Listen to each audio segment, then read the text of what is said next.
Cette vidéo n'est pas une attaque personnelle. Je n'ai humainement rien contre toi. Par contre, il faut que tu prennes conscience de la gravité du sujet.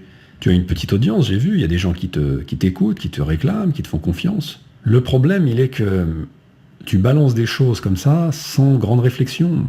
Beaucoup de tes interprétations s'écroulent face au Coran, ne tiennent pas la route. Je pense qu'il faut que tu remettes en cause ta façon de lire, d'analyser et aussi certaines de tes certitudes. Et pour répondre à l'argument, oui, mais c'est Dieu qui guide qui il veut, moi je ne peux pas égarer, etc. Oui, enfin, dans le Coran, Dieu condamne, et fermement, ceux qui déforment sa parole. Donc, non, on est responsable de ce qu'on dit.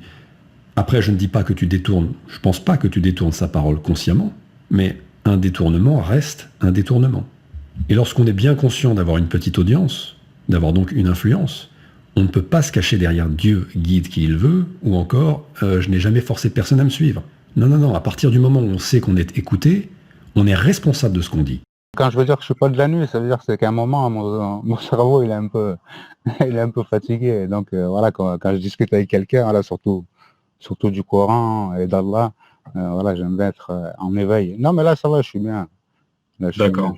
Mais justement, tu vois, ben, c'est pour ça aussi que je suis méfiant, je me prémunis, parce que je me dis c'est la parole d'Allah, donc je peux pas trop dire n'importe quoi non plus, tu vois ce que je veux te dire. Voilà, je peux pas. Il faut que j'ai une prémunition vis-à-vis de ça. Faut pas que je la diffuse n'importe comment.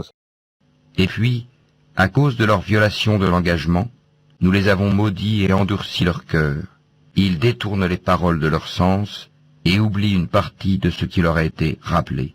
Tu ne cesseras de découvrir leur trahison, sauf d'un petit nombre d'entre eux. Pardonne-leur donc et oublie leurs fautes, car Allah aime certes les bienfaisants.